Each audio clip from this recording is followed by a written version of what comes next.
Everyone welcome to my channel. সকলে কেমন আছেন? আশা করছি সকলেই ভালো আছেন। আমার চ্যানেলে সবাইকে স্বাগত। আজকে আমি যে শাড়িটা পেন্টিং করব তার জন্য আমি নিয়েছিলাম অর্গানজা মেটেরিয়াল। এই অর্গানজা মেটেরিয়ালটা আমি অনলাইন পারচেস করেছি। এখানে মেনলি আপনাদেরকে পুরোটা দেখিয়ে দিচ্ছি যে কত মিটার কাপড় রয়েছে। দেখুন 5 মিটার কাপড় এখানে আমি নিয়েছি। সাদা রঙের ফেব্রিক নিয়েছি অর্গানজা মেটেরিয়ালের ওপরে, এবং এর উপরেই আমি কাজ করব। আজকে এখানে অনেক রকম প্যাটার্ন ডিজাইন আঁকবো। এটার জন্য আপনাদেরকে পুরো ভিডিওটা প্রথম থেকে শেষ অবধি দেখতে হবে। তাহলে চলুন এটাকে সেট করে নিই। তো দেখুন আমি দুটো চেয়ারের মধ্যে এইভাবে জামা কাপড়ের ক্লিপ দিয়ে টান টান করে আমি কিন্তু মেটেরিয়ালটাকে আটকে নিয়েছিলাম বন্ধুরা। তো এইভাবে দেখুন টান টান করে আপনারা আটকে নেবেন, এবং যখন পেন্টিং করবেন তখন আমার টেকনিক যদি ফলো করে থাকেন তাহলে কখনোই ফ্যান চালাবেন না। ফ্যানের হাওয়াতে কিন্তু এটা কিন্তু ভাইব্রেট করতে পারে, তখন কাজ করতে অসুবিধা হবে। তো প্রথমে আমি ডার্ক ব্লু কালার নিয়েছিলাম, এবং এইভাবে 6 নম্বর রাউন্ড ব্রাশের সাহায্যে কোথায় কোথায় অপরাজিতা ফুল আঁকবো সেই রাফ একটা ডিজাইন করে নিচ্ছিলাম। তো এটা আমি আঁচলের পোর্শানে আর কি তৈরি করছিলাম বন্ধুরা। অপরাজিতা ফুল সকলেরই খুব প্রিয়, আর এই শাড়িটা মেনলি আমি শিবরাত্রির জন্য স্পেশালি তৈরি করছিলাম, এবং এটা পুরোপুরি আমার নিজের পরিকল্পনা থেকে তৈরি করা। আজকে আমি আপনাদেরকে ওয়াশ পেন্টিং কিভাবে করতে হয় সেই ডিজাইনটাও দেখাবো, যে কিভাবে ওয়াশ পেন্টিং আমি করেছি। তো দেখুন প্রথমে আমি আঁচলের পুরো যেখানে যেখানে অ্যাটলিস্ট অপরাজিতাটা হবে সেখানে আমি এইভাবে রাফ বর্ডার করে নিয়েছিলাম ডার্ক ব্লু কালার দিয়ে। এখানে আমি কালারটা যেটা ব্যবহার করেছি সেটা হচ্ছে ফেব্রিক অ্যাক্রাইলিক কালার। দেখুন এখানে আমি একটা বড় ফ্ল্যাট ব্রাশ ব্যবহার করেছি, এবং জলটাকে ভালোভাবে স্প্রেড করে নিচ্ছি যেখানে যেখানে আর কি আমার মনে হচ্ছে ওয়াশ পেন্টিং করব। এরপরে আমি সেখানে অল্প অল্প ব্লু আর ইয়েলো কালারটা এইভাবে স্ট্রাইপ টেনে নিচ্ছি। এরপর ভালো করে জল দিয়ে কিন্তু এটাকে এইভাবে ভালো করে মিশিয়ে নিতে হবে ইয়েলোর সাথে ব্লু কালারটা। তারপরে গিয়ে কিন্তু এই কালারের টেক্সচারটা আসবে। আশা করছি আপনাদের বোঝাতে পেরেছি যে ওয়াশ পেন্টিংটা কিভাবে করতে হয়। প্রথমে ওয়াটার দিয়ে ভালো করে স্প্রেড করে নিয়ে তারপর যে কালারটা আপনি করতে চাইছেন সেই কালারটা স্ট্রাইপ করে টেনে নিয়ে ভালোভাবে জল দিয়ে মিক্স করে নিতে হবে এইভাবে। এর উপর যদি আপনাদের ওই অপরাজিতা ফুলটা ঢেকেও যায়, কালারটা ফেডও হয়ে যায়, কোনো অসুবিধা নেই। জাস্ট আমাদেরকে ভালোভাবে প্রত্যেকটা জায়গায় কালারটা মিশিয়ে নিয়ে শুকিয়ে নিতে হবে। দেখুন বন্ধুরা আমি কিন্তু কালারটা পুরো বডি শুকিয়ে নিয়েছি। তো শুকিয়ে নেওয়ার পর এরকম একটা কালারের টেক্সচার এসছে বন্ধুরা। এর উপর অপরাজিতা ফুলগুলো আমি আঁকবো। দেখুন কালারটা অলরেডি ফেড হয়ে গেছিলো। তো এরপরে আমরা আরেকবার এখানে কিন্তু টেনে নিতে পারি। এবার আপনাদের অনেকেই প্রশ্ন মনে হবে যে আমি আরেকবার কেন অপরাজিতা ফুলটা কালার করছি, তাহলে পরেই করতে পারতাম। এখানে এই প্রশ্নের এটাই উত্তর যে আমি এই অপরাজিতা ফ্লাওয়ারটা আগে এঁকেছিলাম জানার জন্য বা বোঝার জন্য যে কোথায় কী কালার পজিশানে ফ্লাওয়ারটা আঁকতে পারি, একটা রাফ আইডিয়া পাওয়ার জন্য। প্রথমে ডার্ক ব্লু দিলাম, এবারে দেখুন আমি আকাশি রং দিয়ে ওটাকে কিন্তু স্প্রেড করে নিচ্ছি। এরপরে ইয়েলো কালার দিয়ে ভালোভাবে ওটাকে মিশিয়ে নিচ্ছি। আমাদের অপরাজিতা ফুলের বেসটা অলমোস্ট কমপ্লিট হয়ে গেছে। তো এইভাবে আমি প্রত্যেকটা ফ্লাওয়ার কিন্তু একই প্যাটার্নে করে নিচ্ছি বন্ধুরা। এটা মাথায় রাখবেন, ওয়াটার কালার বা ওয়াশ পেন্টিং করার পর অবশ্যই কিন্তু শুকিয়ে নিতে হবে ফ্যানের তলায়। না শুকালে কিন্তু কখনোই ফ্লাওয়ারগুলো কিন্তু স্প্রেড হতে থাকবে, রঙটা কিন্তু ছড়িয়ে যেতে থাকবে। তাই অবশ্যই আপনারা ওয়াশ পেন্টিং করার পর ভালো করে শুকিয়ে নেবেন, তারপর অপরাজিতা ফুলগুলো কালার করবেন। এটা আমার ডিজাইন হচ্ছে প্রথমবার আমি আমার ভিডিওতে, আমি আমার চ্যানেলে এই অপরাজিতা ফুলটা আঁকছি।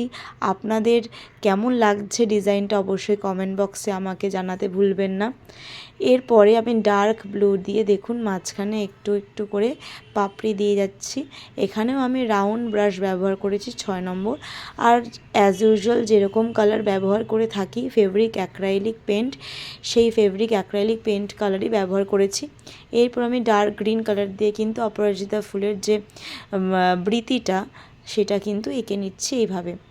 আপনারা আপনাদের প্যাটার্ন অনুযায়ী কোনো ছবি দেখেও আঁকতে পারেন। এখানে দেখুন আমি শেড দিয়ে দিচ্ছি ডার্ক ব্লু দিয়ে। তো বন্ধুরা এরকম প্যাটার্নে আপনারা কিন্তু তৈরি করতে পারেন। তো এখানে দেখুন এটা হচ্ছে এটা হচ্ছে কুচির পোর্শন, যেখানে আমি ডার্ক গ্রিন দিয়ে এবার ডালপালাগুলো এঁকে নিচ্ছি। ফ্লাওয়ারের পজিশনটা সেট করার জন্য আগে ফ্লাওয়ারটা এঁকে নিয়েছি, তারপর ডালপালা দিয়ে সেগুলোকে কানেক্ট করছি। তো যেখানে যেখানে আমার মনে হচ্ছে সেখানে সেখানে আমি কিন্তু এইভাবে ডালপালাগুলোকে অ্যাড করে যাচ্ছি বন্ধুরা। আপনারা আপনাদের পছন্দ মতো কিন্তু ডালপালা অ্যাড করতে পারেন। এখানে আমি হোয়াইট বেসের উপর একটু শেড দেওয়ার জন্য ওয়াশ পেন্টিংটা করেছি, তার উপরে একটা অপরাজিতা ফুল এবং কিছু পাতা দিয়ে ডিজাইনটা আঁকবো। তো তখন যখন আঁকছিলাম তখন পুরো একটা রাফ একটা ব্যাপার মাথার মধ্যে চলছিল যে কীরকম হবে আমি তখনও জানি না। তো সেই আশা নিয়ে আর কি শুরু করেছিলাম যে এরকম এরকম ডিজাইন করব।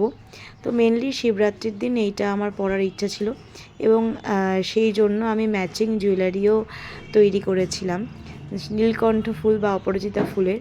আপনারা যদি দেখতে চান ডিজাইনটা আমি কিভাবে তৈরি করেছি বা ক্লে জুয়েলারি আপনারা যদি দেখতে চান কিভাবে বানিয়েছি, first time in my life, আমার জীবনে প্রথমবার আমি ক্লে জুয়েলারি বানিয়েছি কিভাবে, তাহলে অবশ্যই কমেন্টে জানাবেন, আমি তাহলে সেটা আপলোড করে দেব। এখানে আমি লাইট গ্রিন দিয়ে পাতাগুলো এঁকে নিচ্ছিলাম বন্ধুরা, জাস্ট ফর বেস। দেখুন অলমোস্ট রেডি হয়ে গেছে। এরপরে আমি ডার্ক গ্রিন দিয়ে কিন্তু জাস্ট পাতাগুলোর মধ্যে থেকে বর্ডার করার চেষ্টা করছিলাম, জাস্ট এইভাবে।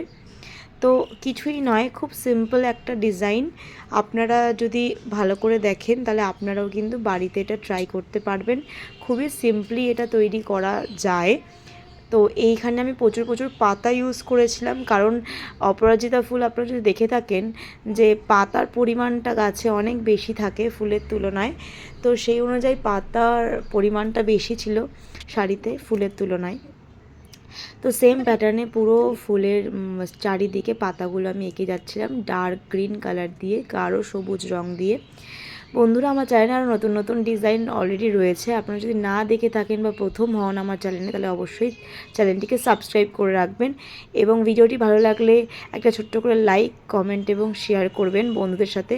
আর যারা বিগিনার রয়েছেন তারা অবশ্যই আমার ভিডিওগুলো দেখে উপকৃত হচ্ছেন কিনা বা কোনো ডাউটস আছে কিনা অবশ্যই কমেন্ট বক্সে জানাবেন। অলমোস্ট কমপ্লিট হয়ে গেছে ডিজাইনটা, চলুন ফাইনাল লুকটা দেখে ফেলি। তো এই হলো ফাইনাল লুক। আমি একটা ডার্ক ব্লু কালারের ব্লাউজের সাথে শাড়িটা পেয়ার করেছি বন্ধুরা। আপনাদেরকে পুরো শাড়িটার লুকটা দেখিয়ে দিচ্ছি। দেখুন বন্ধুরা, শাড়িটা কতটা সুন্দর ফুটে উঠেছে, কতটা সুন্দর গ্রেস এসছে, আপনারা সকলে বুঝতেই পাচ্ছেন। তো পরিকল্পনা ঠিকঠাক পরিণতি হতে পেরেছে, তাতে আমি অনেক অনেক স্যাটিসফাই। তো আপনাদের ডিজাইনটা কেমন লাগলো অবশ্যই জানাবেন। আর এরকম নতুন নতুন ডিজাইন দেখতে চ্যানেলটিকে সাবস্ক্রাইব করতে ভুলবেন না। আবার নতুন কোনো হ্যান্ড পেন্টেড ভিডিও শাড়ি নিয়ে অবশ্যই আবার হাজির হব আপনাদের সামনে। দেখা হবে আবার নতুন কোনো ডিজাইন নিয়ে আবার একটি নতুন ভিডিওতে। আর এরকম আরও নতুন নতুন ভিডিও দেখতে অবশ্যই একটা সাবস্ক্রাইব করে রাখবেন বন্ধুরা। আর এই অপরাজিতা ফুলটা আপনাদের কেমন লাগলো ডিজাইনটা অবশ্যই জানাবেন। আর ক্লে জুয়েলারি দেখতে অবশ্যই কমেন্ট বক্সে জানাবেন। Thank you so much for watching. দেখা হবে নেক্সট ভিডিওতে, সকলেই ভালো থাকবেন।